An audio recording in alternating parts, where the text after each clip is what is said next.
Does the load of being mom overwhelm you sometimes? Unchecked feelings of overwhelm can leave you paralyzed, meaning nothing gets done. The next time you feel overwhelmed, I want you to come back to this video and I want you to try this.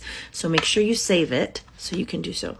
So the next time you notice yourself falling down the rabbit hole in your mind and you're starting to feel overwhelmed, I want you to do this. Stop and tell yourself, either out loud or in your mind, I don't want to follow this story anymore. You could also say, I'm done reading this story. I'm done following this thought.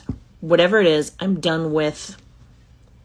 You are not your thoughts, right? And oftentimes when we're feeling overwhelmed, it's because we're bombarded with all of these thoughts. It could be thoughts of things that we have to do. It could be old stories. It could be worrying about future. It could be living in the past, whatever it is, right? All of that accumulates and starts to overwhelm you. Your thoughts are just thoughts. You are not your thoughts. You can easily, maybe not easily, but you can pick another thought and follow that thought. Like I said, we often follow the worst case scenario and paint this story or video or movie or scene or scenario, whatever you want to call it, in our head. And most of the time, none of that ever ends up happening. That worst case scenario, that story in your mind is just like the story on a bookshelf.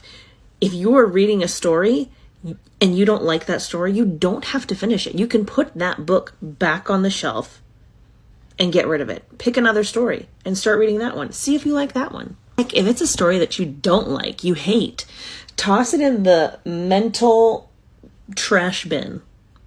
Hit Control-Alt-Delete and delete that from your memory, from your brain altogether. Sometimes we default and revisit and reread these same stories in our head because it comes from or it triggers something from childhood, or there's some sort of unresolved trauma or trigger or something that is looking to be resolved.